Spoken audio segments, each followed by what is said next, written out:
Yo, what is up, y'all? So we're back at it, and I know it's been a while since I've done one of these videos, but here we are, and I wanted to go over my trade recap for today. So today I ended up taking three trades, two of which were on SPY, and they were puts, as you can see here. The other one was Nebius. So first and foremost, let's go over the Nebius trade, which is what I took um, first. So we had seen, okay, zooming out to the daily time frame, we see here clearly there's some sort of a downtrend, right? And then we're just kind of consolidating within this $80 or 75 to like $100 range. We have this downward kind of trend. As you can see here, I drew out the line, and you can see in the last few days, like in the last week, we've just been gaining volume and some strength to the upside, right? So what does this look like? This looks like a potential breakout. And so yesterday the idea was to take it as well. Clearly we see here the idea was to take it above these highs right here, or even this previous day high. So let me zoom into the 5 minute from and like look at yesterday. So yesterday, yeah, we got that kind of closure above. Basically, we got an entry, we would have entered, but it didn't fully run. Why? Because it was just kind of lacked volume. As you can see here, volume died out, and so it didn't really work out, right? But then if we look at it on, say, another time frame, we just see, like I said, we had that resistance level which we couldn't kind of get above, or we tried getting above but we failed to.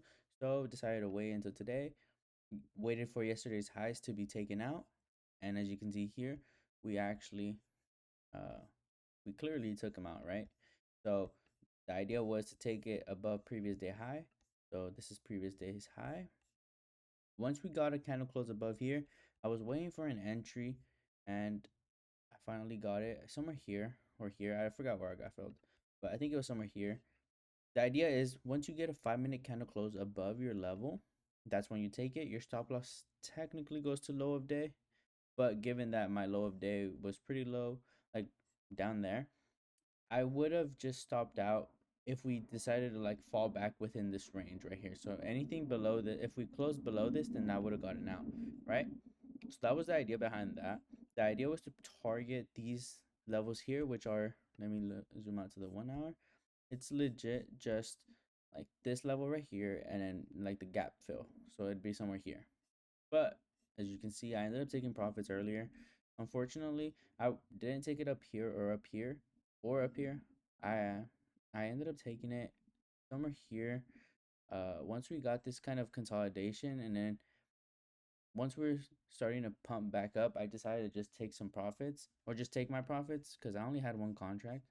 So it ended up being like a 25% trade. So I mean, some some profits is better than no profits, right? So I ended up taking that. Then we obviously see SPY, right? We're just chopping around. I didn't take anything on SPY until I saw this right here. So we had this 3 minute right here for value gap, and I didn't really trust it just because I didn't like how we were overall in a downtrend. If we zoom out to the 4 hour, we see we came down, right? Hard rejection off of these all-time highs, big 4 hour fair value gap, and we're just kind of tapping in, and it seems like we're weak. We At this point we're just consolidating around here, right? So then that's when I zoom in and I'm like, okay, maybe it's not the best time to long, especially the volume kind of died out. Like you can see here, volume died out. So volume ended up pumping like during market open, right? You can see here it was above the average, which is this what this cloud shows. It was above average volume, but ended up dying out. And so I ended up waiting, and then I saw once this 3 minute fair value gap got made, which inversed this other 3 minute right here. So this 3 minute fair value gap was bullish. It got inversed by this candle right here that closed below it. So then I used this 3 minute to the downside and decided to take a trade, right? I took it down here and was targeting low of day. However, as you can see, we ended up just stopping me out before we kind of came back down to break even, but I mean, it is what it is. What you expect with this choppy market is what I told myself. And unfortunately, these are two trades I shouldn't have taken. I got stopped out on this one. I decided to re-enter once we got above, um, back to the fair value gap. So I decided to add here, or added here and then averaged in here. So I ended up having an average somewhere here, and I again got stopped out once we got a candle close above these highs and this fair value gap, unfortunately. And then it finally ran to my take profit, which it's just one of those days where if you didn't take a trade, it would have been much better than if you took the trade, right? But it is what it is. So I ended up red on the day, like $60. Mind you, though, I am in a swing. I really liked Rocket Lab. I was eyeing it. The idea was to, send it out to the premium and just let them know that I am looking at one of these stocks, which is Rocket Lab, for a swing, or a breakout, I should say, just like I did with Nebius, like a breakout. And so once I saw that Rocket Lab did break out in the morning when I was already in Nebius, I decided to just hold off.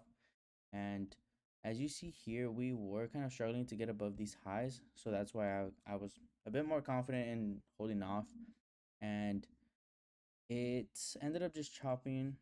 And then closer to like end of day, that's when I decided to enter because I saw us gaining some strength. Volume was kind of pumping.